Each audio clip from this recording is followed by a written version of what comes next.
This is the Henry's Child Podcast. Am I crazy? Or am I just raving?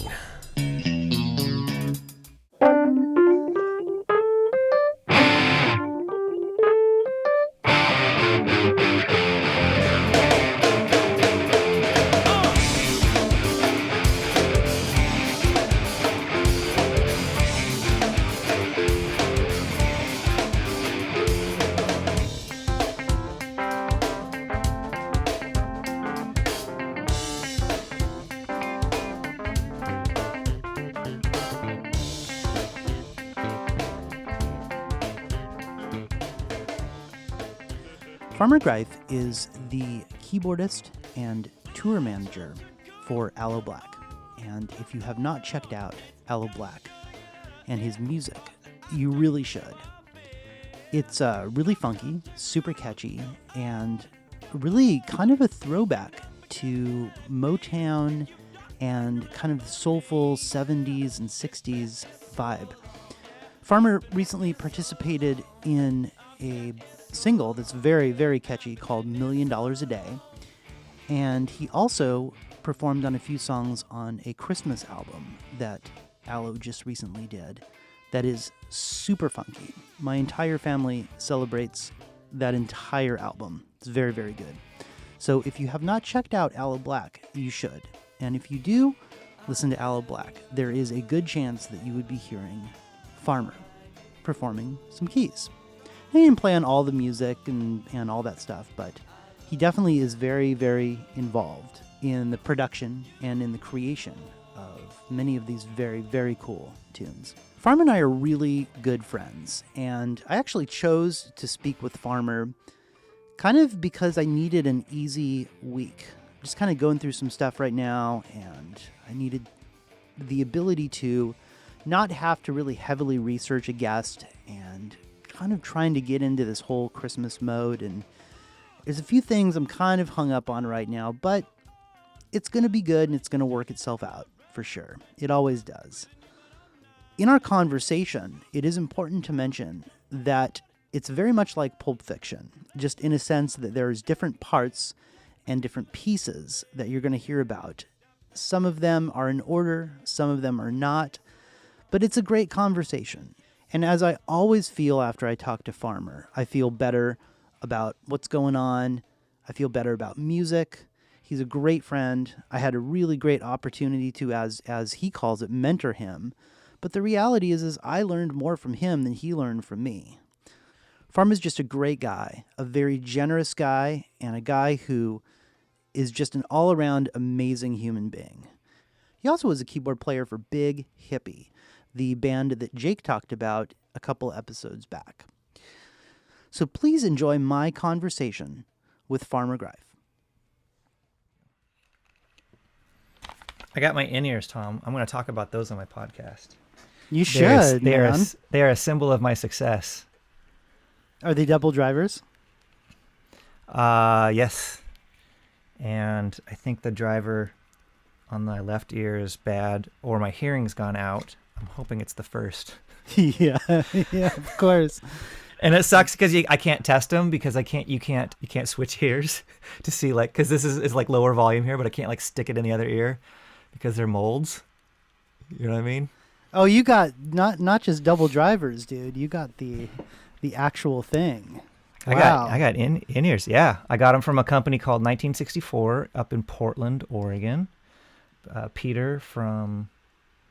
I'm recording. This is all content great. gold. Totally. Tell me about Peter in Portland, Oregon. Peter Dyer was my nemesis / peer / mentor. A great kid.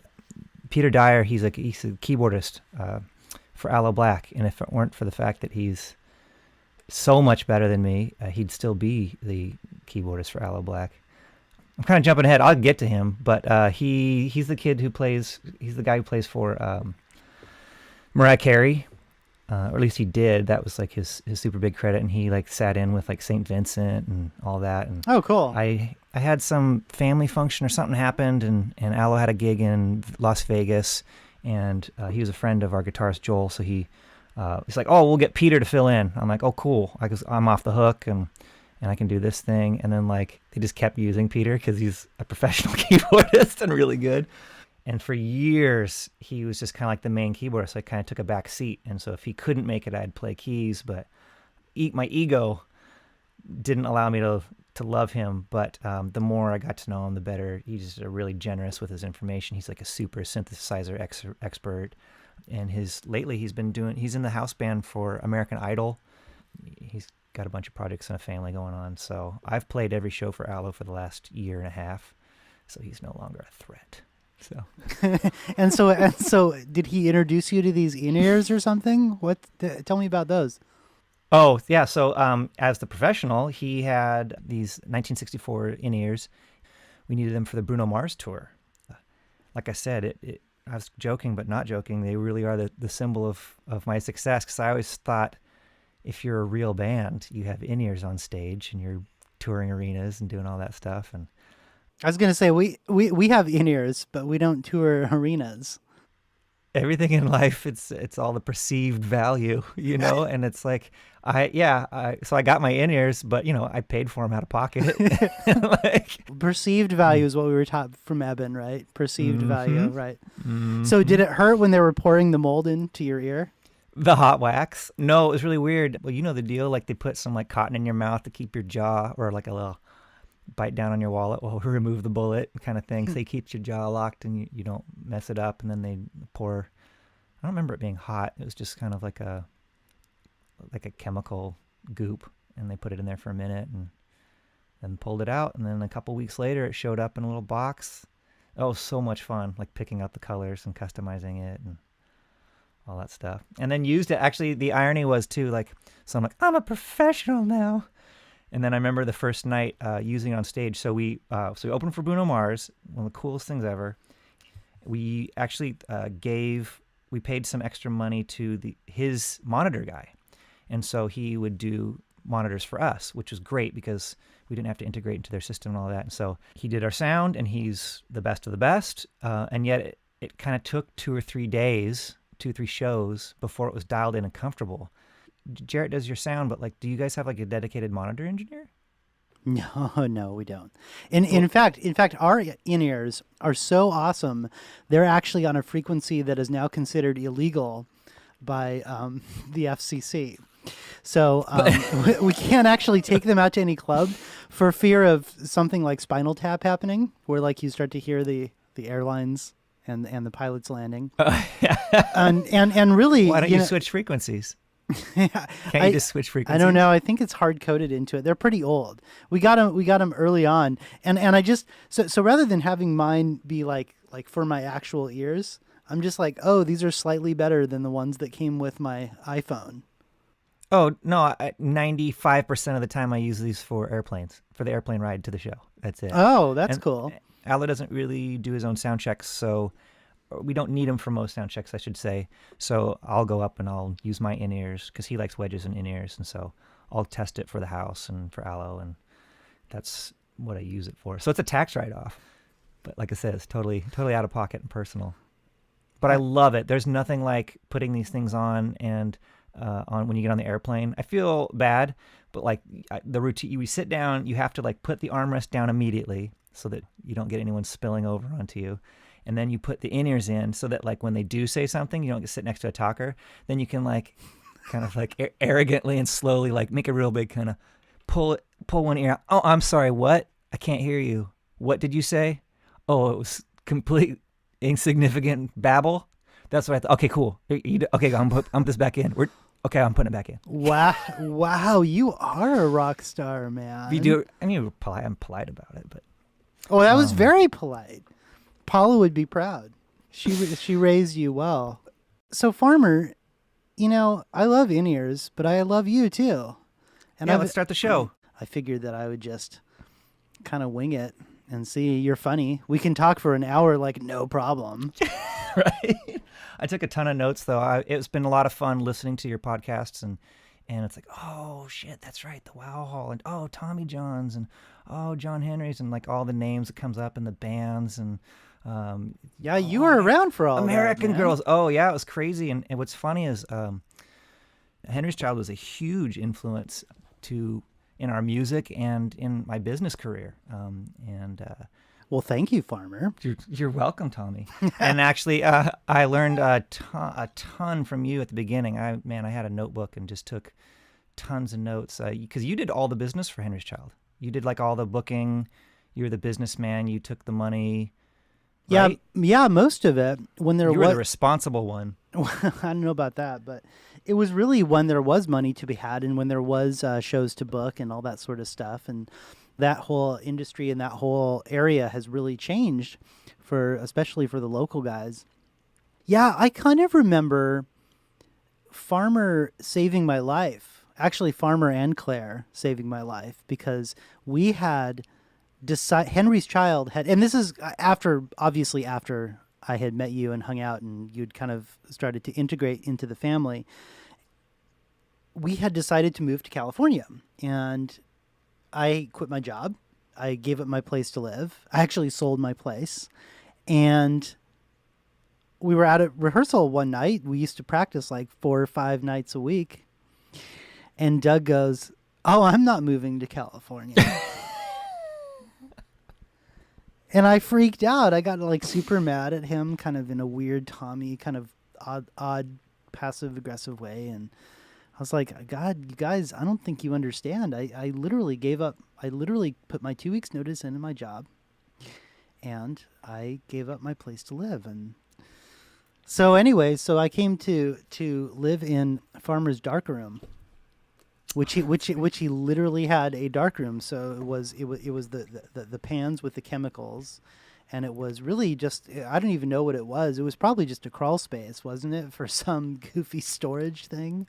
Well, it was weird. I remember, that place had a long closet. I got into photography. You were my mentor for so much stuff, Tom. You were for business, for music, and for photography. You were way into photography, and that's right. That was the time I was at the University of Oregon, and I dropped out halfway through because it was a great experience, and I learned a ton, and I was just trying all sorts of stuff, but it got to the point where I had to like pick a major.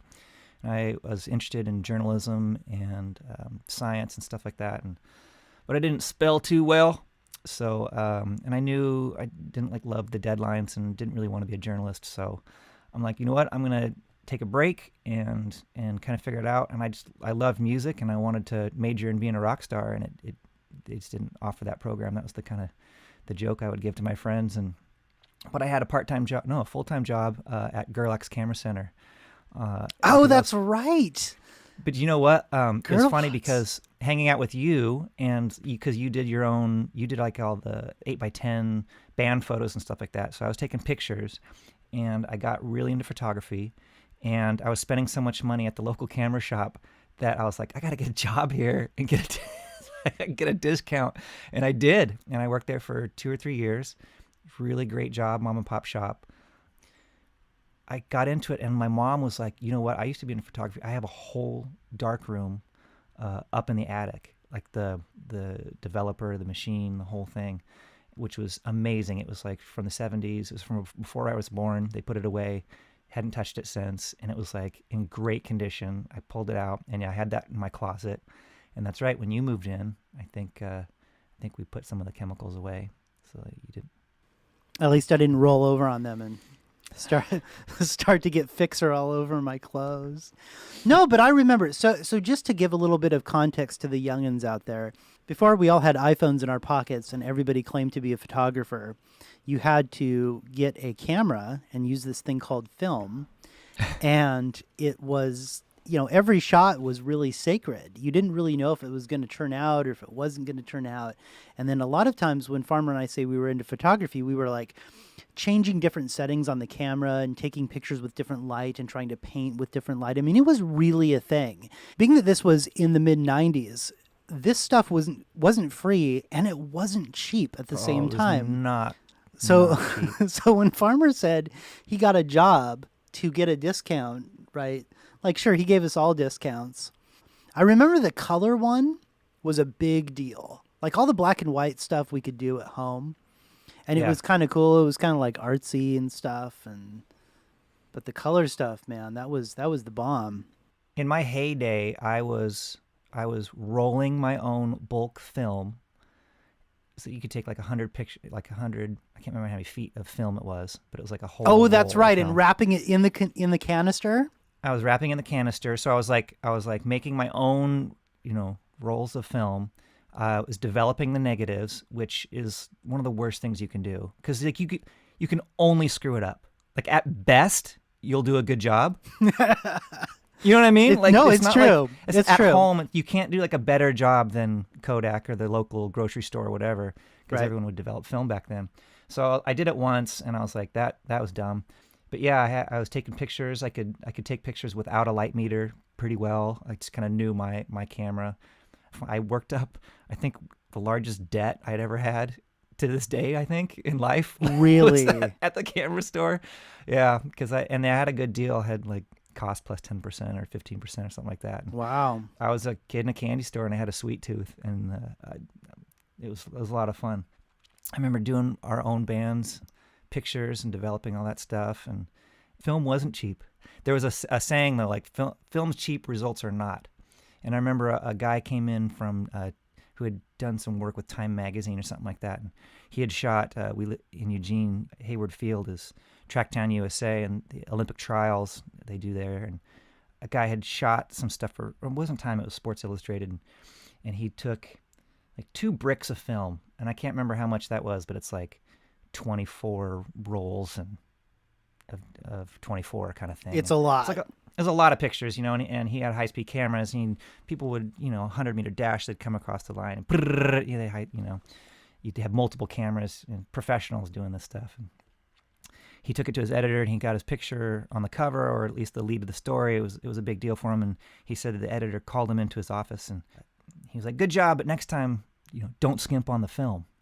It's like, it kind of blew his mind, and it blew my mind too. I was like, "What?"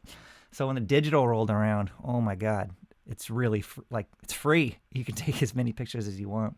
My manager at the Gerlachs, he had said it to me. He said, "Farmer, do you know what the difference between a professional and an amateur is?" And I'm like, get paid? He's like, "A professional only shows their best work." And he's right. In a good roll of film of 36, if 3 pictures came out good, that was considered to be like a great roll. Right. No, we were dancing a jig with that, man. No, I'm with you. And so you mentioned that you were taking pictures of and for the band. Maybe we should talk about your band. It's great that I mentored you in business, air quotes business, because it was really fake business. We were making it up as we went along. Photography, sure, right? It's the least I could do with you giving me a place to live. But I had actually met you through the guys out in Veneta. So it really was Jake's dad is how I met you and Eben and Doug, Rex Morton. Doug's Nevs, yeah. I All those got an guys. Instagram comment from him yesterday. I love that guy. Yeah, so I grew up in Elmira, Oregon, just 30, 40 minutes outside of Eugene, and went to high school with my best friends Jake Morton and Harley Gray, a.k.a. Chuck. My youngest brother, Henry, was best friends with Kalani Makanui, who was our drummer. We formed for the Battle of the Bands. When I was a senior, I think you had to be, 50% of your band had to be in high school, and Kalani and I qualified, and we joined the Eugene Celebrations Battle of the Bands. And Jake's mentor and older brother figure, Eben Pagan, who we'll talk about later, had in passing said, if I ever had a band, I'd call it Big Hippie and the Snowflakes. And Jake, worshiping Eben, was like, that's what we're going to call the band. And we're like, that's the worst name you can. And he was attached to it, and with a compromise, we'll just call it Big Hippie, and we can change it later. And for anyone that's thinking about starting a band, you won't change it later. That's not a thing, changing it later. Sage Although advice. I take it back. I just heard the Jarrett episode that you did, and heard you guys talking about changing from First Sleep to 7 Second Circle. You guys are adults and pioneers and mature. Yeah, we were in our 40s when we did that. You guys were smart. You removed ego from the equation. Oh no, my friend. Make no mistake. There's plenty of ego still there. Just not around the name. Not around the name. Yeah, well, we didn't have that luxury as 17-year-olds. So Eben came up with the name Big Hippie and the Snowflakes. Eben came with the name, and I got to meet Eben when I was still in high school because we had this thing called Rock 101 at Elmira High School, where they let us use the band room, but it was otherwise unsanctioned. They're like, you guys have adult supervision, you can do this, and that was that. And so a bunch of us, like Jake's older sister was a good singer, and Harley played bass, and we had some other guys in the band that basically we did cover songs. We did like Pocket Full of Kryptonite by the Spin Doctors, and some Stone Temple Pilot songs, and Lenny Kravitz. Jarrett Hawley was in the band. God, he was a guitar god, and he had hair down to his ass and just would shred. There's this guy, Eben, who was clean cut, kind of in the corner. Jake's dad, Jake Morton, was there, and my dad would come and supervise every once in a while. And we would do the songs, and I remember like Jarrett was having a hard time with this guitar lick, and this guy Eben, who, yeah, I heard a lot about, but whatever, who's this guy? Mr. Businessman with his haircut. But then he picked up, he's like, let me see this guitar, and he'd grab it, and just, our jaws were on the floor, just blew us away. He's like, oh, okay, this guy can play. So legitimized his status with us in the rock world. Oh, Eben's legit. Yeah. Eben, yeah. I don't know why he was there now that I think about it, because he moved down to California, and this had to have been before that. Well, yeah, while I was in high school, I graduated in 97, so this was like 96, 95. Oh, okay, sure. 94 when I first joined. And I remember we won the talent show every year we joined, because we were like really into it, and like people would form joke bands, or they'd try something kind of right before, but I don't know, I felt like we were like the all-stars in the medium-sized fish and a very small pond in a high school of 400 kids. But yeah, it was a lot of fun. I remember, I'm a keyboardist and I play keys, and for one of the songs, like they wanted me to play guitar, like a rhythm guitar, or something like that, and I was like really sweating it and nervous, and trying to do my part and keep up, because everyone at their respective parts were really good. Jake Morton played drums, and he was a badass as a kid, and to this day he's actually got some pretty amazing chops. He subbed for you guys the other day, right? He did. Yeah, Jake played a couple shows, drums for us, before Doug quit. But when Doug was going on vacation, he filled in, and I would go out to his place in Portland. Well, he lives in Portland now, and we would put on headphones and just do the songs, and we would play along with the songs on the record, and they're so slow that they were almost hard to play. Because you get live, and I'm sure with your in-ears, you don't have that problem of speeding ahead as long as the drummer is playing to a click track. Does Aloe's drummer play to a click track? Yeah, he plays to a click. We tried doing it without, and it's got pros and cons. I don't know.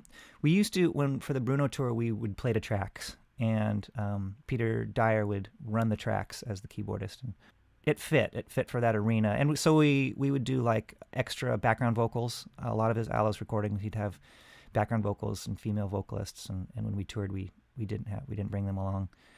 And little extra percussion stuff. A lot of Aloe's music is more produced than the live band sound. Like you won't hear like guitar on every song kind of thing. It's more of a hodgepodge. So we would have some extra stuff, and it'd be fun. But then when Peter left and I was subbing, and I was like, do you want me to run tracks? And he's like, no, that's fine that they, put the effort into that, but I want to, he likes the live feel to it, and he gives you more flexibility, and you can kind of move around and change the songs. And so I was like, relieved that I didn't have this extra responsibility of running tracks, but also I'm with them. I love the live show. It's a beast, and it's crazy, and it's an art form in itself, and it's a lot of fun, and so I like being able to. It's scary and exciting to have. What's Aloe going to say next? What's anyone going to say next? And being able to go with the flow. But that being said, we would have to kind of rein in the tempo sometimes. Which, again, I don't really mind. Our drummers are so good. I don't care if a song is 2, 3, 4 beats per minute faster at the end. I don't think an audience really knows that, but some musicians can't hang with it, and it bothers them, and so you want to make sure everyone's happy too at the same time. But Well, everybody in Big Hippie was happy when they would play with Henry's Child. I remember talking to Jake's mom out in the very, very front where we were selling merchandise, and you guys had just got merchandise. And you told me, I can't remember if it was you or Chuck, but you were starting to get into design, which is another awesome thing that you do. Thank you. And anybody who ever wants to see some of Farmer's designs, check out the latest Aloe Blacc records. You did both of them. You did the single for $1 Million a Day, right? And you did the Funky Christmas one, right? I've done a bunch from lately. I did the photography and for I Count on Me. I did $1 Million a Day, the Christmas album. Make Way was a single. Real Slow was a single. It's kind of fun. It's been really fun actually being able to do a lot of these because it's all digital. There's like no pressure to, I mean, they still have to be like perfect, but at the same time, like if it's going to live on iTunes, I don't know. It took the pressure off it because I remember doing the artwork for Big Hippie's first and last album. Photoshop was in full swing. I was still using that, but I did all the photography, would digitize it, kind of made a collage type thing on the insert, but then you had to like deal with actually getting it printed. Then I had to learn about bleeds and 4-color press and all that stuff. And again, you mentored me for that because you guys had you had a couple records under your belt, and I don't know that you did the art, but like you managed all that process. So I always had someone to call. And I didn't, yeah, it's funny. I didn't do any of the art for all of those, but we would have to go get the 4-color separation and then shoot that on film. And I remember that being like $700. And John just being all like, dude, oh my God, I just paid $1,000 for like whatever. And of course, it's because Andy's wife at the time, Dawn, had this super complex, I mean, it was big for what it was like. It was like 8 panels on each side, so it was like 16 panels, and it folds out and it's all full color. And that was kind of a thing. Remember that? Full color pressing? Yeah. That was a big deal. So Global Chillage is what you got, right? Yeah. So, so we had the band Big Hippie. We're a hard funk band in Eugene, and we played the Battle of the Bands. And I remember, so like our very, very first show was somewhere out in Veneta. We played an outdoor thing, and that was like a dry run for the Wow Hall and the Battle of the Bands. And that was like our second show ever was at the Wow Hall.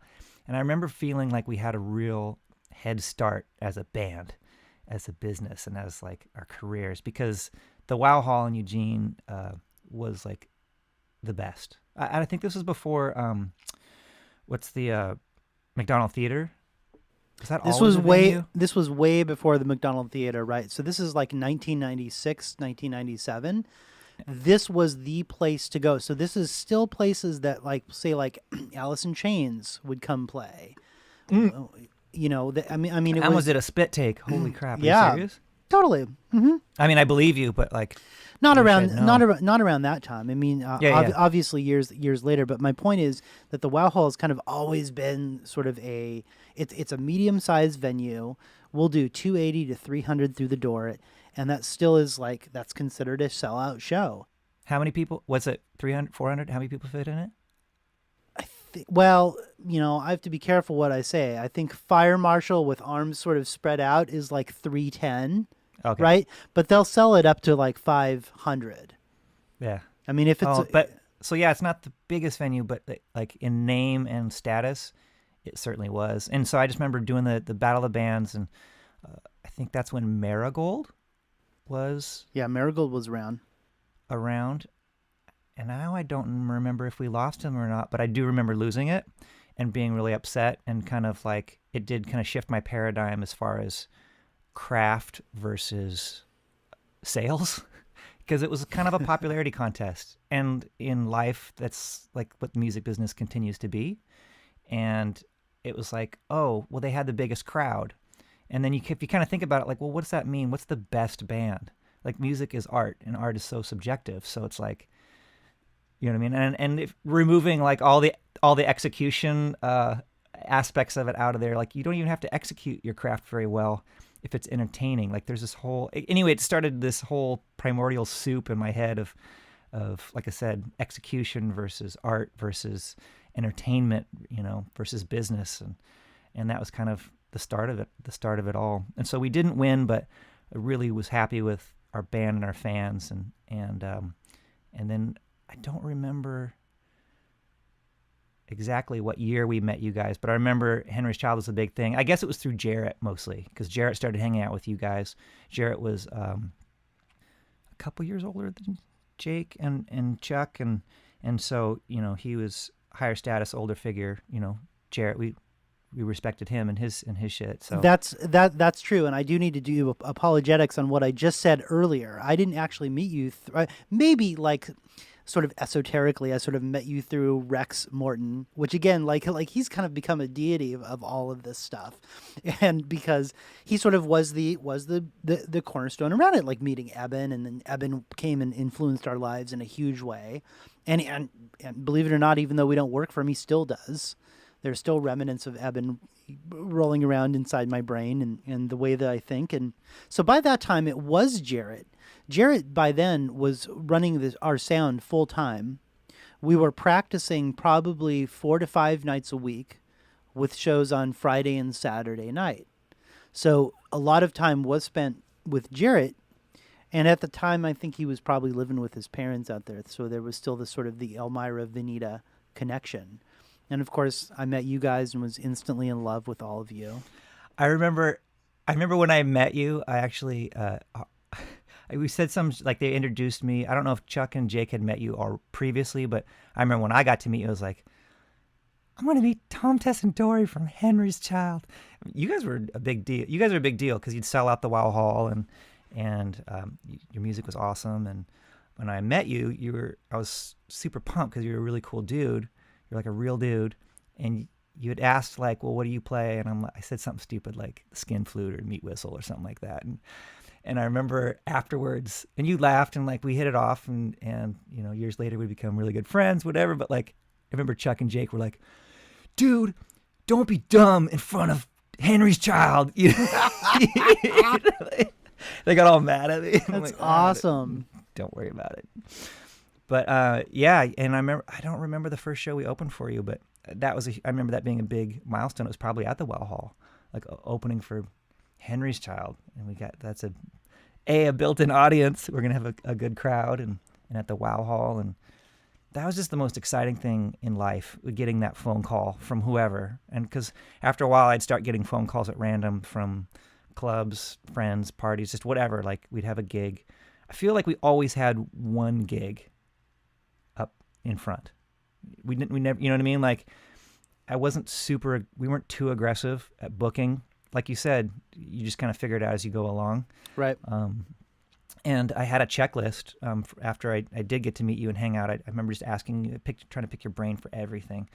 And because you did booking too, did you like go out and get gigs? Or it's probably a split, right? People would come to you, and if you wanted something, you probably just went out and got it. By that time, it was half and half, and there was always a new market to break into. So there could be a better. So like I remember the first time we played, say like Color Box up in Seattle. Again, huge deal. Not a big market where we were, but you would just kind of get out there and you would try it. And what was really frustrating at the time was this is right at sort of the birth of the internet and email being available, and before that.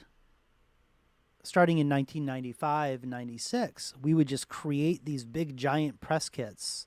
And it's so funny to think about how wasteful those are, because we would just take 30 press kits, we'd send them out to Denver. I'm just making that up, right? Like we'd send them out to Denver, and then we would just call in a week and be like, hey, did you get our stuff? Are you ready? We're going to be headed your way. And you just throw out some dates. You just make some shit up. Right on the spot, and then be all like, "Oh, great, okay, we'll book you. I like your CD. It's really great." Not one person ever said, "I love your 8x10 press picture," which is the one thing we spent all that time on. We're like, "Look at how perfect it is, man! It's got like our address and our little teleport address in the lower right-hand corner. It's like super pro, dude." Oh, I wish I could do it again. It's so funny. Actually, I remember when in Hollywood looking for a birthday. Our neighbors was having a birthday, so we're looking for a birthday spot, and we went to a local bar, and we're like, "Hey, are you guys open? Like, what's the deal with next Wednesday or whatever? And they're like, oh, it's like, $5 cover or whatever. And I was like, okay, forget it. Because I just wanted, we could bring a bunch of people and hang out for free. He was like, well, what's the deal? I said, oh, well, I've got about 20, 30 people that I want to bring in and have a party. He's like, oh, okay, well, no cover for you guys. I was like, what are you talking about? And it just, a light bulb turned on, and I was just like, duh, nobody cares about your music, how good you are, your press kit, your anything. All they care about is how many people you're going to bring. Yeah. And they'll move mountains. And especially if you're a bar and you make your money off liquor sales. It's funny because a band I'm in right now, like, we talk about different things and they want to, got to get a demo ready for this. And I'm like, it just doesn't, for me, none of that matters. It's just like all that matters is how many people you bring.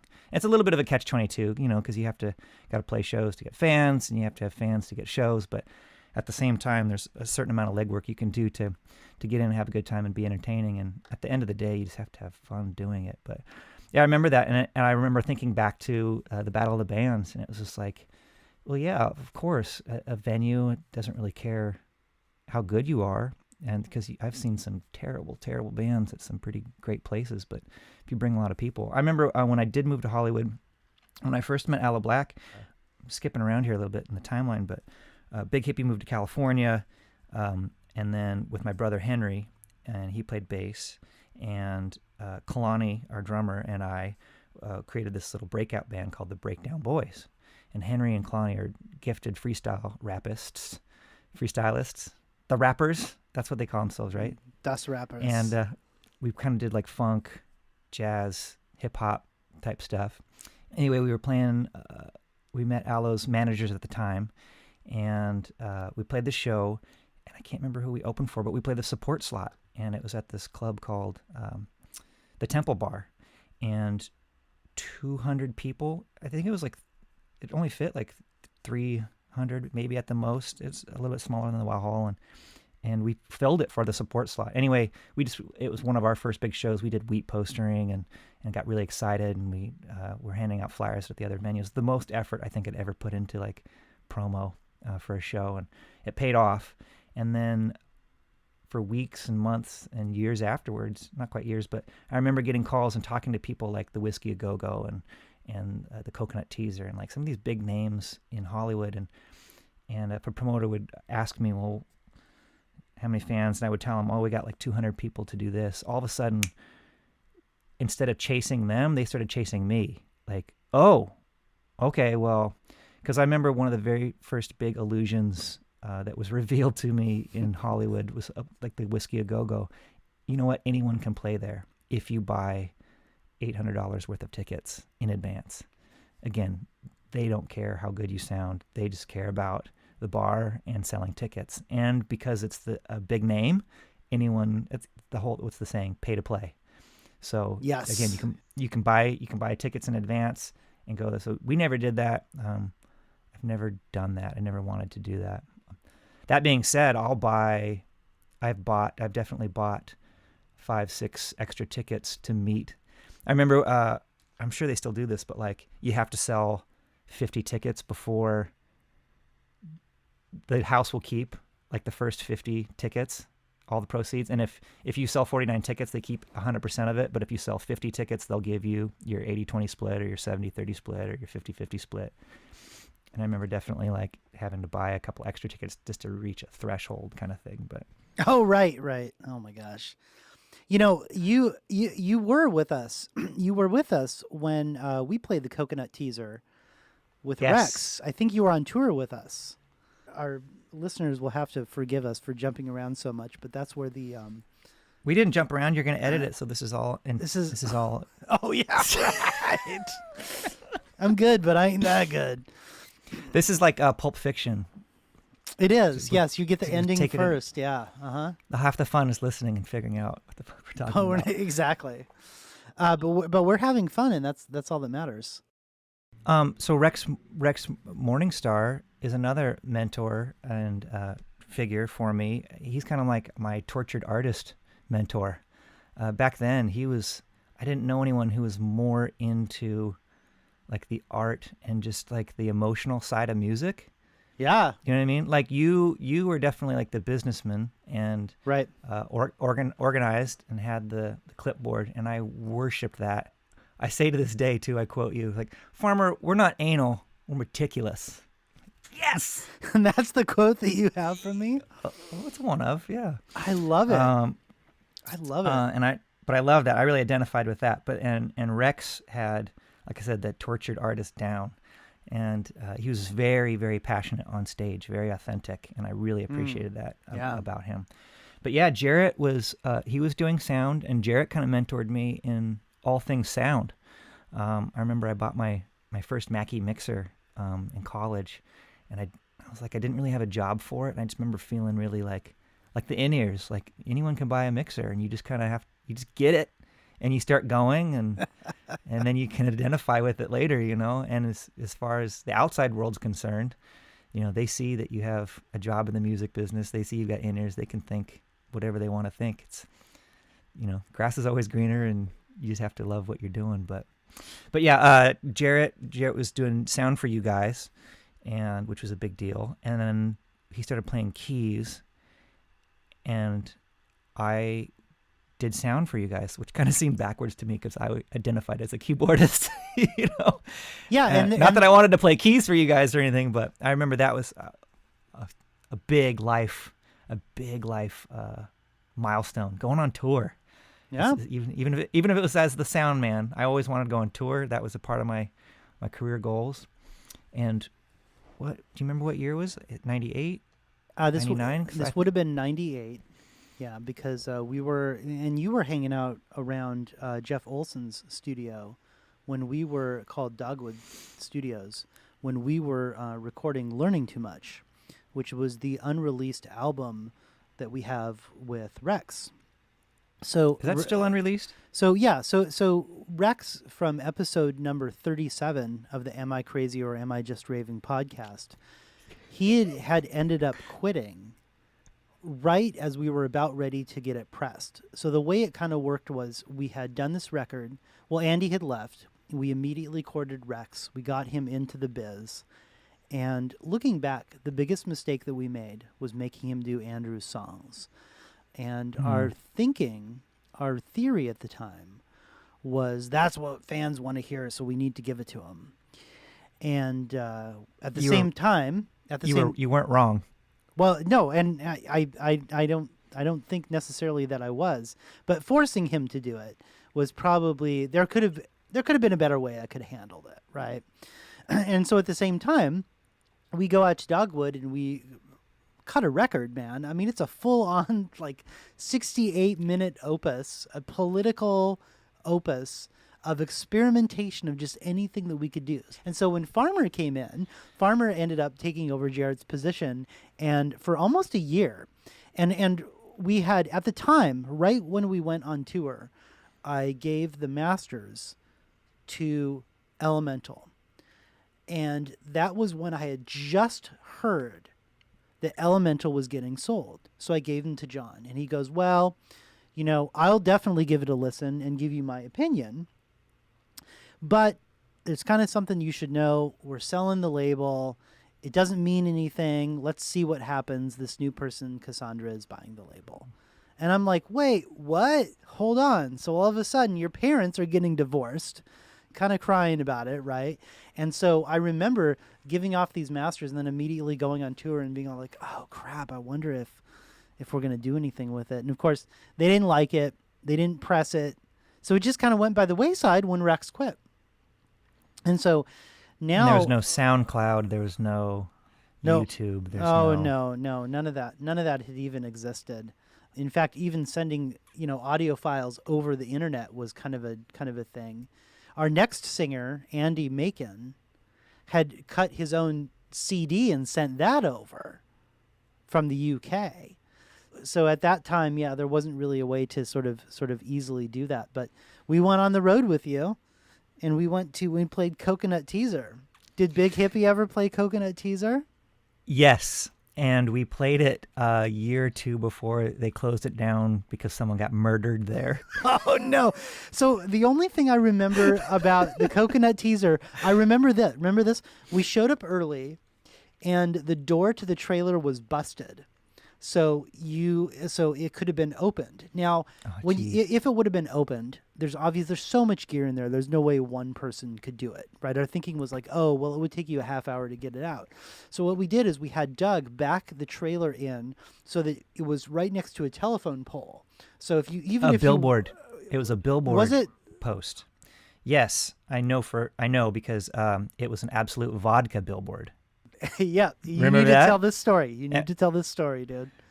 So you take it from here. So we parked. So we show up in Hollywood in the afternoon.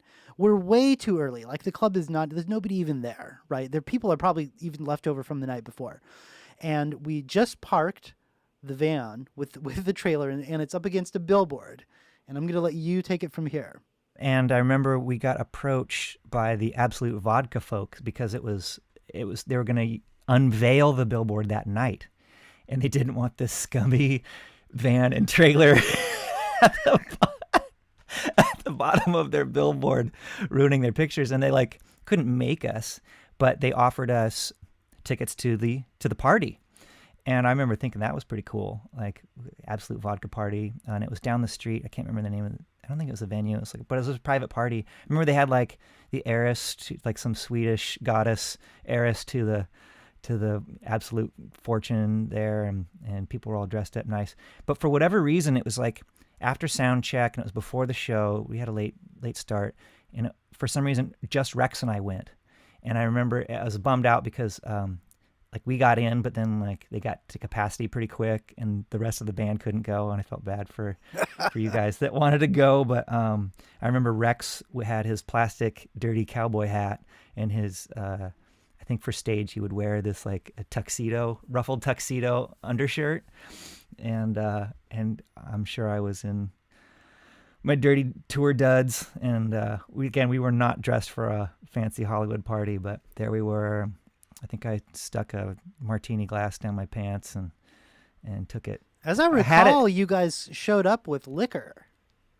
I think we grabbed a bottle or two. I mean, they gave it to us, but that was pretty awesome because everything was free inside. So you didn't shove that down your pants. You shoved the martini glass down your pants. The martini glass and took that. And but yeah, and the Coconut Teaser was just a loud, dark rock and roll venue. And Big Hippie got to play it once or twice, I remember. And years later, someone got shot. It kind of turned into more of like a hip-hop thing, kind of. And I think there's some, I don't know if it was gang-related or whatever, but there's not a whole lot of the same venues that were open then that are open to this day. But Right. Well, so let's kind of bring this back to the present day. I always like to ask my guests kind of the same questions when it comes to getting shows. And that whole notion of how many people can you bring in is still very relevant. I mean, that's almost is at the local level is pretty much like all that they care about. But I was curious I want to talk about distribution specifically with you. So you remember back in the Elemental days, we had a mechanical deal, and the mechanical deal was through things like Dutch East India and NAIL, North American Alliance of Labels, or something like that. I remember NAIL. Yeah, NAIL helped. They pressed our first disc, the Global Chillage Big Hippie album. Oh, okay, yeah. And I can't remember the guy's name, but I remember working with him, and he kind of slapped me on the wrist because I didn't thank NAIL in the liner notes. To this day, I remember not doing it. I didn't know what I didn't know, and I was like, I kind of felt like, yeah, but I paid you to do this. That's your job. Like, why do I need to thank you in my artwork? And, it's privately, I thought that, but in real life, I was like, oh, it's a relationship. It's a connection. You gotta be, you can't burn any bridges if you want to. Right, and I remember that his name was Mike something. I remember that the NAIL guy. I mean, dude. We had met him a few times. Yeah, he's very cool, very nice. Again, just a local guy that kind of got together a bunch of labels. But I was curious to kind of get your take on what is the difference between then and now, and how can bands survive that? Like what is the most important thing? Is it being on Spotify and getting likes on Facebook? Is it getting followers on Instagram and having them interact with you? I mean, what is the mode of success for local bands these days? It's been really fun listening to your podcast and hearing about, like I said, I just finished like the John Bolt one from Elemental Records, and I listened to your daddy's podcast and hearing those guys talk about going on tour and finding distribution, and hearing about your mechanicals and publishing deals and all that stuff. And I catch myself multiple times in every podcast going, oh, if only if I could do it again, I could, I could slay, if I knew then what I knew now. But at the same time, then all of a sudden you'll say something like, but that was before the internet. And I'm like, oh shit, that's right. That is true. Thank God I, am not doing it again back then. Because honestly, I mean, like I said, with everything was physical, but that was also, I don't know, it's a double-edged sword to have all that physical product, and you had to get on the phone and make long-distance phone calls that cost extra money, but that's what it took. It took that effort, and that I remember. So we talked about Eben Pagan, who was kind of a music and business mentor. When I moved to California, I started working with him right away, and he started a business. I was with him for over 10 years, and when I started, I was the second hire. It was a virtual company. When I left, it was 80 people or something like that, all virtual, 10, 15 years later. And I remember one time we were doing this marketing thing, and we'd switched the wording on an offer, and we sold a product, and it was like first 90 days, you have 30-day guarantee, 30 days and you'll get your money back. And we switched the wording in an offer. It was like 30 days free, and then we'll charge you. So from our standpoint, it's the same risk. It's the exact same thing. But from the wording standpoint, it was just like this marketing twist. And because it was the internet, and we could do split sales, and you could have 100 people come in and send 50 people this way, 50 people that way, instantly saw results, like instantly. So, and within hours, we're like, holy crap, this offer is selling, I can't remember, it was just like twice as many ebooks. And it was just like, oh my God. But we changed the wording on this ad. And this is before internet marketing was really even called internet marketing. Yeah. In fact, Eben Pagan he's credited as being kind of the godfather of the landing, not the landing page, but like the squeeze page. Yeah. Which I was really proud to say that for a long time, but it's almost like a you probably don't know what a squeeze page is if you're listening to this, because they've banned it since, or you had to give your email address to get in, which is genius because it builds your audience and you give free product behind that wall. But Google has since killed to that. You don't see those anymore. Yeah, but anyway, I remember thinking, oh, this is such an amazing thing. And so for forever, I was like chasing the dragon for that. I don't do drugs. What else can I do like that? What other kind of wording? And then finally one day, someone in the company was like, it's kind of a pipe dream. You just have to enjoy the work and enjoy the journey, because Google will always blacklist the idea. What worked today won't work necessarily tomorrow. And so it's a roundabout way of saying in the music business, it's kind of the same deal. It was all about, local and building your audience. And to a huge extent, I think it's the same thing. And you can only really do that if you're good at what you do. And it's easiest to be good at what you do when you like what you do. I know people ask Aloe all the time too. It's like, well, how do you make a hit song in this? And he always gives them answers that they hate, which is like, you have to love it, enjoy it, make it for you first, which is a little bit of a cop-out because, I don't know, I was talking with a friend. I think I've had long conversations with you and with Rex and friends and through life. Like, I remember like selling out was a big deal, really big when you're a high schooler. And I know it's a big deal to a lot of people, and a lot of people identify with selling out or not selling out rather. But to me, selling out is doing something against your principles. Like, like I'm anti-McDonald's. So like if I were to sell a song to McDonald's for the money, that's selling out. But selling Right. my song isn't selling out. So if I'm in a punk band and I sing songs about I will never sell my music, and then you do it, that's selling out. But I always hated, even as a kid, like people like calling you a sellout just because you made money. And I was like, that's a Oh yeah, we've been on the other side of that, sure. you know what I mean? Yeah. So Yeah, that's a trip. it's like give it a break. But I mean, that's the goal is like you want to sell your art. You want to get it like distributed and get it to as many people as possible. And so course. I think Yeah. in the Venn diagram of art, there's music that's just like crazy out there for the fans. There's musicians' music. There's such a big, and there's like pop music. There's pop, and that was such a dirty word when I was a kid. And and Big Hippie and listening to hard funk, and we were into like Chili Peppers and Primus, and King's X was a huge influence on Big Hippie, Yeah. and so pop music, and even this before Britney Spears, but like NSYNC and all that shit. That was, oh my god, that was sellout garbage. And but the thing is, there's such a big in the Venn diagram of music. There's art and quality music, and there's pop music, and where they intersect, I think that intersection is so big you could spend a lifetime in it and not run out of ideas and art and things to make.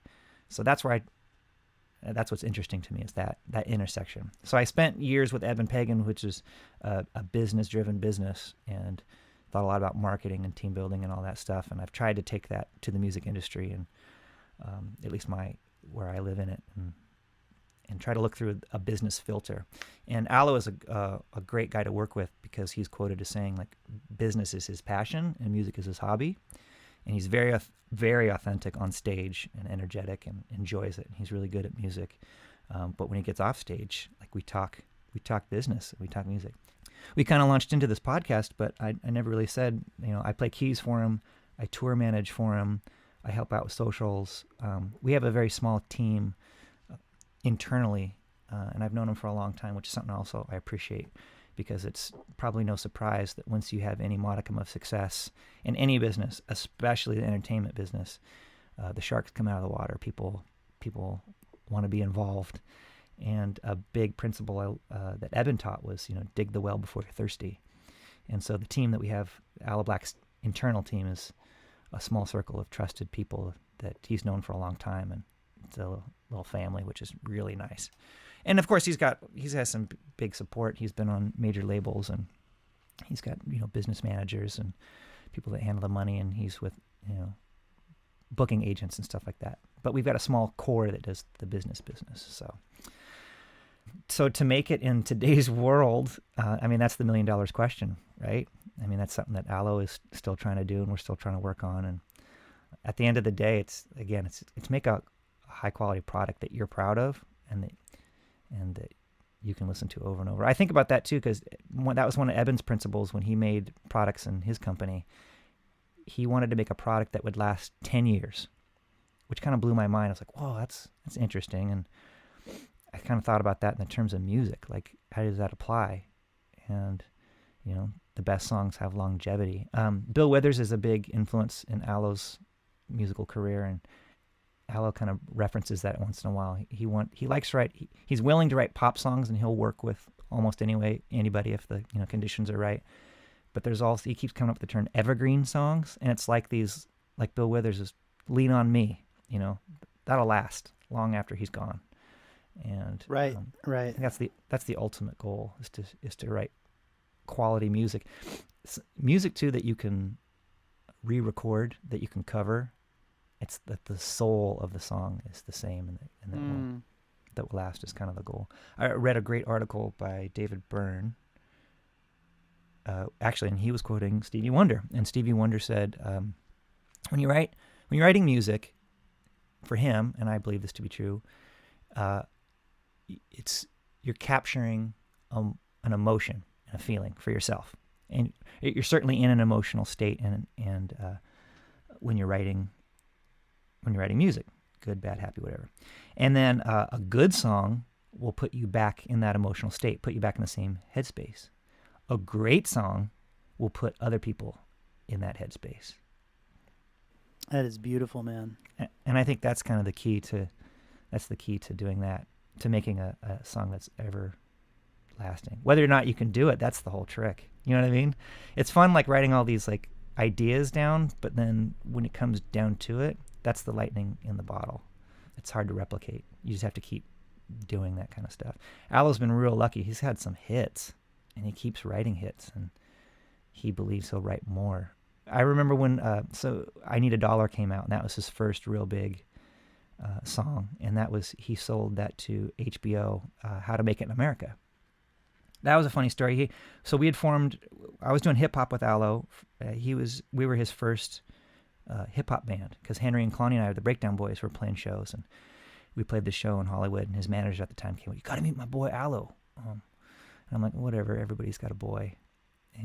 But I listened to his music. You know what I mean? Yeah. I listened to his music. It was really socially conscious hip hop. It wasn't about guns and drugs and bitches and all that. It was about it was about thinking and self-esteem and like really clever lyrics. And the DJ Exile was his partner and did the music. And they were in a group called Emanon, no name backwards. And the music was really good. The samples were awesome. And invited him over to a rehearsal, and we had this rehearsal space in Hollywood. We felt like I was really putting effort into making our music go, because we were spending we never spent any money on anything that we didn't have to, but we were spending it on a rehearsal space. And so we invited him over, and he was stone-faced. And we're like, cool, this guy hates us. And but then we played one of his songs. We kind of mixed, and he cracked a smile. And years later, I would learn that Aloe doesn't emote a whole lot. He's just a master of energy conservation. Very personable, but he's got an insane work ethic. And you guys did too. I remember being really impressed. And you had mentioned it earlier in this conversation, like you guys would rehearse, 5 days a week, 6 days a week? Every day that we could, man. I mean, it was our lives. It was just a different time, but yeah, totally. But in Big Hippie, like we were really happy with what we did, but we would rehearse big before a show. Right. And we would rehearse for fun, but I mean, I don't know why we didn't do it, but it just seemed like a lot of, it was a job. It was a full-time effort. You guys sacrificed a lot. I know, because you, like you said, you lived it, and we just wanted to live it, but we didn't. Well, you're living it now, baby. Living it now. It's a full-time job. I was pretty pumped to quit my quote-unquote day job and work in the music industry. I've gotten to do some pretty amazing things, and I try to look back. Dan Sullivan says, there's two kinds of people in this world, but there's, when you're setting goals, there's the horizon, and by definition, you can't reach the horizon. So you can't get too hung up on quote unquote being a rock star or making it, because like you never make it, But if you stop and look back, it's the principle of gratitude. If you stop and look back and you see how far you've come, it's very rewarding. And I was kind of making a list of things of in case you asked me, what are some cool things you've done? I was like, oh shit, I've done this and this and this. Tell me your list, dude. So I remember we were backstage at this TV show taping with the band Chicago. And it was like where they match up legends and current pop stars. So Aloe was going to sing on a couple of Chicago songs. And I remember just thinking, this is crazy. We played this music in pep band in high school. And I'm like, I got to meet like the guys who are actually playing the actual horn licks. And I remember actually, that was so crazy, dude. It was nuts. And I remember thinking to Aloe, or I said to him, we're backstage getting ready to go on. I wasn't going on. Aloe is the performer, but like I said, as tour manager, I get to go on a lot of these trips and see a lot of the stuff backstage. And I said, this is pretty outrageous. We get to keep doing all this like once in a lifetime stuff. And he goes, yeah, but it's our lifetime. I'm like, whoa, it's a great attitude, but still pretty crazy. That's deep, man. So we got to go, great. but that was also a great, that was a big milestone, because I got to reach out to I'd been in touch on Facebook, but for my old band music teacher, Mr. Chartree. And I remember feeling real proud, kind of like, hey, Mr. Chartree, I got to talk to Chicago. And because, he brought that music to us, and we kind of joked, like, it's really weird how the three guys who wrote the lines were so much tighter than 15, 16-year-olds. Kids that were doing it in high school. But it was really fun That's to be so there. true. I remember I got to, another proud moment was I got to call up Eben, who was a big, for all the hair rock that he did and was into, he was also a big funk guy. And we got to open for Tower Power, Herbie Hancock, and Wayne Shorter at the Hollywood Bowl for the Playboy Jazz Festival. So I got to stand on stage at the Hollywood Bowl.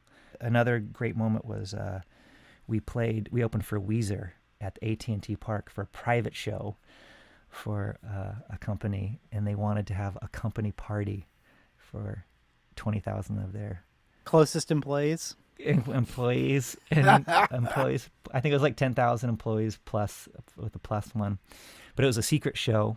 And in as much like they didn't tell who the headliners were, we got to open for Weezer, and I'm a big Weezer fan, and my dad is a huge Weezer fan.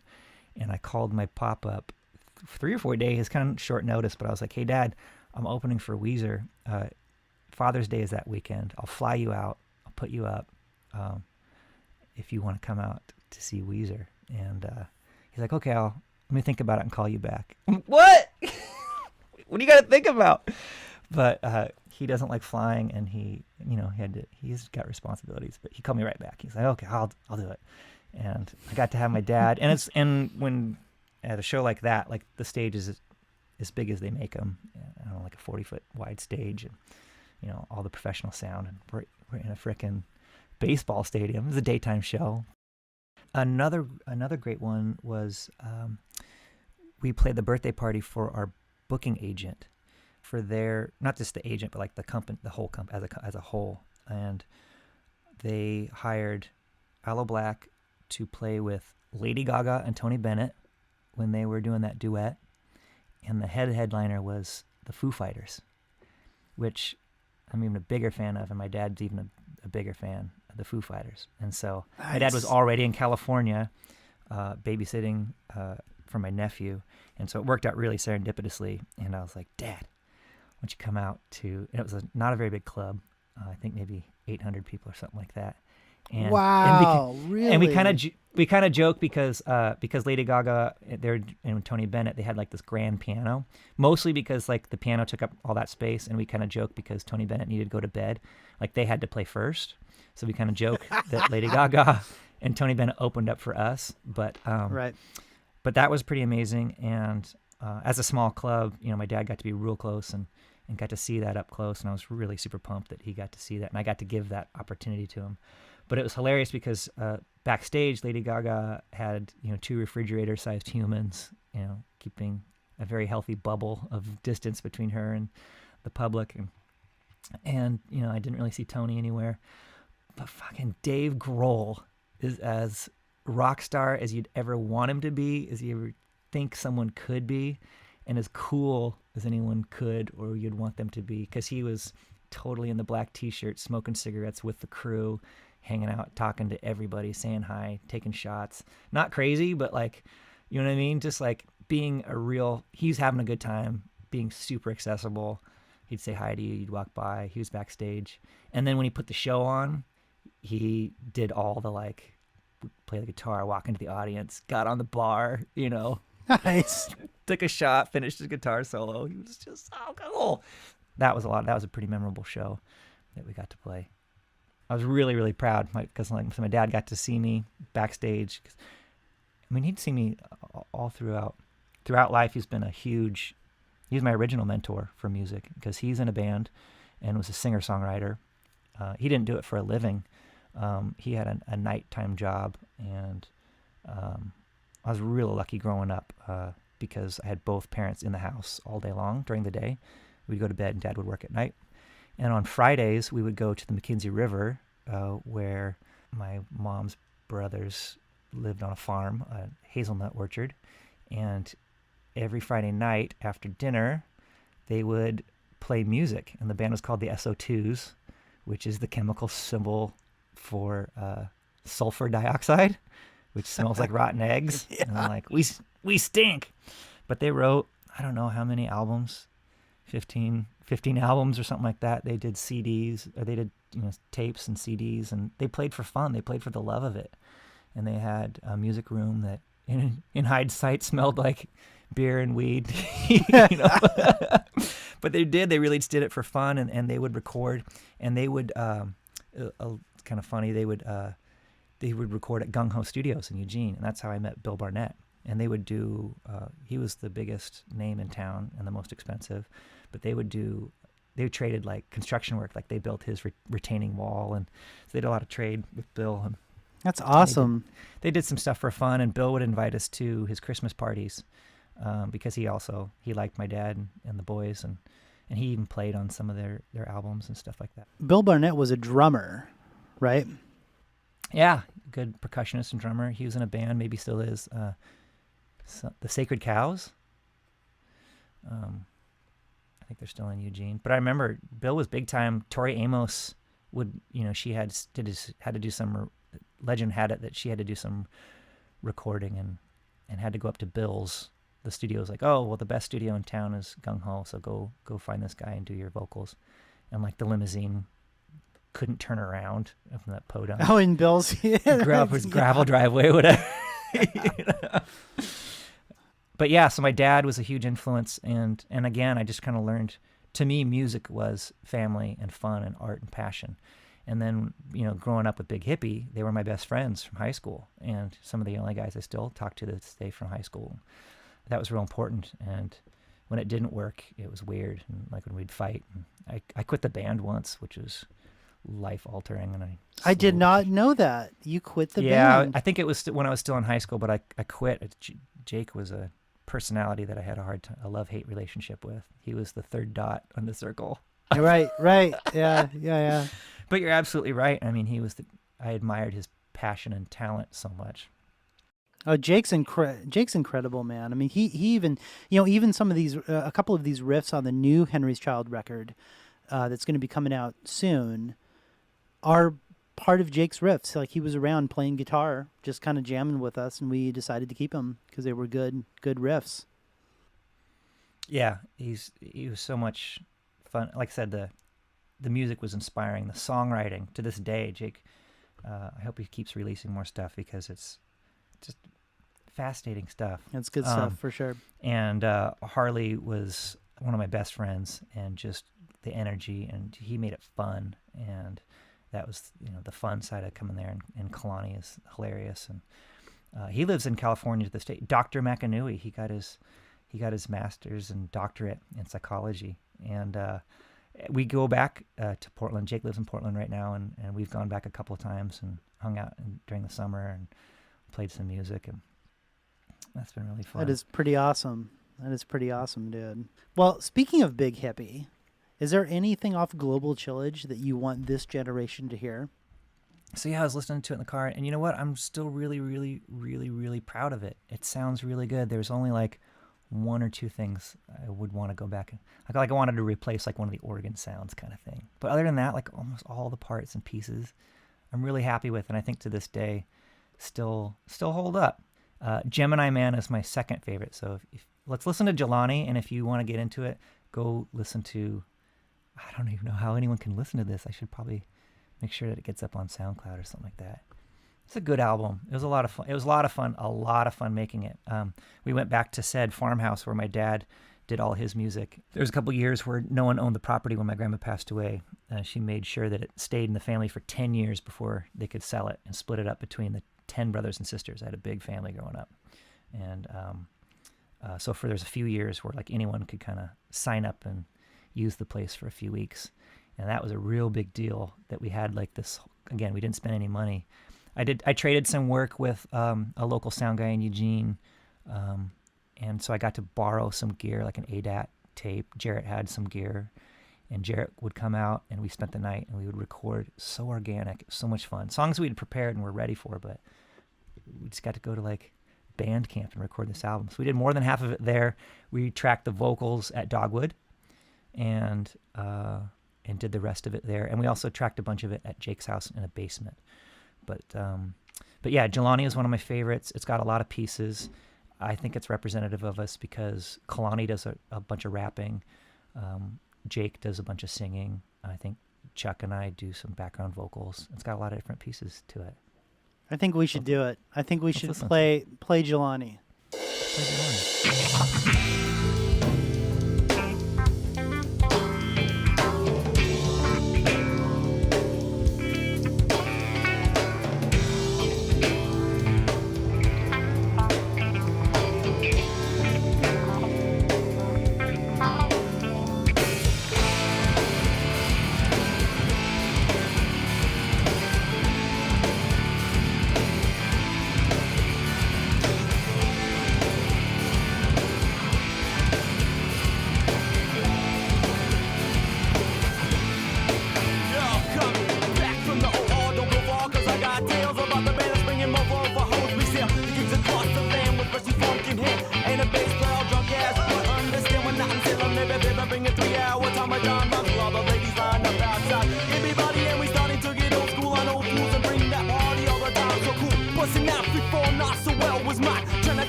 I'm laid back losing liver, but I'm ready to come up me, cause I bought that fly by for the damage that I walk all day.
Bumping shit, stopping beats through the stereo. To all the places I've been, well I just can't say no to the people who be following wherever we go.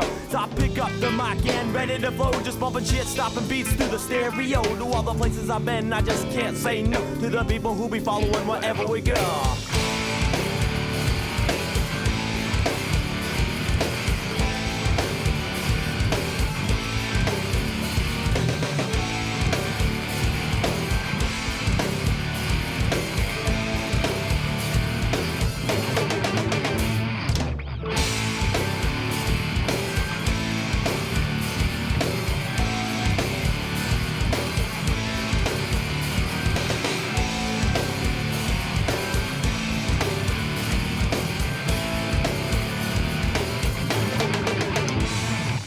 Right?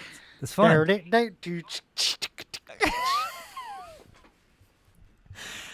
know if you caught, but in the rap, Kalani talked about Tommy John's. He dropped the name Tommy John's in there. And is that from the club in Salem? In Salem for a night we opened for you guys. And what was the story behind that?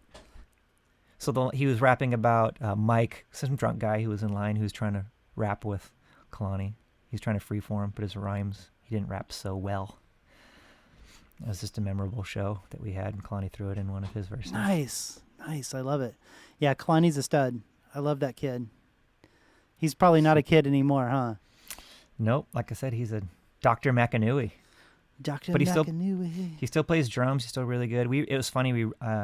Jake came out to Los Angeles not too long ago, and we rented a rehearsal studio. We just jammed out, and we just kind of tried to play all the Big Hippie songs. Do you remember this one? Which is crazy because some songs I haven't played in like 15 years, hadn't thought about. And it's just like, but a lot of muscle memory. not great muscle memory, but muscles were weak, but they remembered. It definitely comes back to you, man, for sure.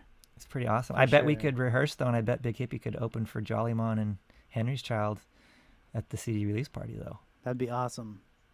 You should do it. Would you guys do that? I would. I'd do it for sure. Awesome. We need Aloe to come. Special guest appearance by Aloe Blacc. Aloe has played the Wow Hall. Aloe played the Wow Hall. Or, no, he didn't. Did he? I can't remember if he did that or Lucky's. I think maybe we did a show at Lucky's. Lucky's, wow. Yeah. And Satyricon? No, Dante's in Portland. We did Megan Dante's. and I were at the Dante's performance. That was fun. That was another personal great thing because I Need a Dollar was out, so he's starting to becoming known, and we sold out Dante's. They were starting a bigger tour around the Northwest, and I got to come up, and I remember my bass player was like, "Oh, I've got 2 cousins coming out." I'm like, "That's nice." I had like literally 20 just family members come out because I've got, again, a big extended family, a lot of them in Portland, Eugene, and everybody came up, and not including like all my, like I said, friends like you and Claire and the crew had come up, but that was fun show. But yeah, I remember Lucky's. I want to bring that up too because the guy doing booking at the time, Sam Hahn, who he's a musician that I met working at the camera store. This vagrant came in and he had headshots he wanted printed, and I remember seeing him around. He was busking. He was always like, I don't think he had a job. I'm sure he may have, I don't know whose house he was sleeping at, but like surfing couches, but had an amazing voice, and he would sell CDs for his dinner. He was on the street, listen to my CD, listen to my album. And it came in and we struck it off right away. And I think I maybe also saw him at like open mic nights at Joe Federico's. Is that still a place? Yep. I love that. I would do open mics there, and I got to be a solo artist and explore the space on a piano. But Sam was there, and then we became really good friends. And then I played he'd booked a tour when I moved to California, and then he's like, "I'm going to do a tour, and we're going to come through California, but our keyboardist can only do half of it. We do the other half." So I met him up in Colorado, and went from Colorado down through Arizona and Utah, and through California, and I stayed here in California, and then they drove the rest of the way up. But that was the first time. So that was my second tour. First tour was Henry's Child, and as a engineer. My second one was as an actual musician. Yes. But yeah, Sam continues to do business in Los Angeles. He owns Blair Alley. It's a barcade, which is a pretty great spot. Cool. I don't know that he does much with Lucky's, but I remember my dad and I have the distinction. That Lucky sign is the oldest neon sign in Oregon, maybe the Northwest. It's it's got some records for being like one of the oldest neon signs. Really? And my dad and I have broken it twice. By accident, I'm sure. By accident, loading gear and our amps have touched it. I can't believe we're the only 2 people that have ever broken it because it's at hip level behind the stage. And so now you go in there, you'll see there's this big plastic guard against to protect it. But I remember because the Greifs are too tall. The That's what it is. We can't. But we paid to have it fixed, and no bad blood. That was a big lesson I learned at the Wow Hall. I remember we did a show. I think it was opening for you guys, and one of our fans was drunk and spilled a bunch of water into a monitor tweeter into the horn, and the guys were pissed at us, because they were upset because their gear was broken. And I remember, as the businessman, I offered to help pay for it, and I came back and really wanted to make things right. And fortunately, it dried out and it didn't need any money. Oh, it didn't need to be replaced. Yeah, I didn't need to pay for it because I offered to pay for it to make it right, but I didn't have any money back then. But that gesture went a long ways, and I made friends with the people at the Wow Hall and built a really great relationship with them over the years. Oh, that's awesome. Yeah, that's the key. Gotta have. It's really tough to do it by yourself. So the more relationships you can make, and empathy is a big thing. Like if you got to put yourself in their shoes, put yourself in the bar owner's shoes, put yourself in the promoter's shoes, put yourself in the sound engineer's shoes. Because, you know, when you're trying to be a music, like, you're like, well, I'm the talent. It's like the worst attitude you can have. That's sage advice, Farmer, for sure. For sure. And the reality is they're just people too. They got the same fears. They got the same frustrations that we all do. We all just want to get along and have people buy lots of our records. Right? Farmer, thank you so much for coming on and talking music today. We've jumped all over the place, but I had a lot of fun talking to you. As you can tell from our conversation, Farmer and I had a great time sitting down and talking about the past, the present, and dipping our toes a little bit into the future. Farmer's just a great dude, and he is going to stick around for a long time. And these evergreen recordings that they talk about, this is really good music, man. It's very cool to know somebody who is probably the closest thing that I've seen to a rock star. You know, Farmer he's always flying somewhere like Australia, and he's always playing these big gigs and posting these amazing pictures on Facebook, and he's just got a really cool life, man. He's very blessed, and he's just a good dude, and he deserves every ounce of that. So again, thank you for listening, and thank you for subscribing to the Am I Crazy or Am I Just Raving podcast. If you're not a subscriber already, you should go to iTunes, the Apple Podcast section, and simply click the subscribe button. That'll get you going on your Apple devices. Or you can go to the Google Play Store and hit the subscribe button there as well, and that will get you on any Android device. So please, if you're not a subscriber, go and subscribe. It's really easy. It takes one click, and there you go. I also have an announcement to make that we are going to be taking a show April 5th down in Grants Pass at a club called the Sound Lounge. And right now we just signed on. We're going to do that. It's a Friday. So please put that on your calendar to show up. And just like we talked about with Farmer, the more people that we get to show up, the more likely we are to go back and play that club. Right now I'm waiting on the openers, which there are going to be at least one more band, perhaps two. So please stay tuned to the website for that. And of course, that is henryschild.com. Thanks again for listening, and I'll talk to you soon.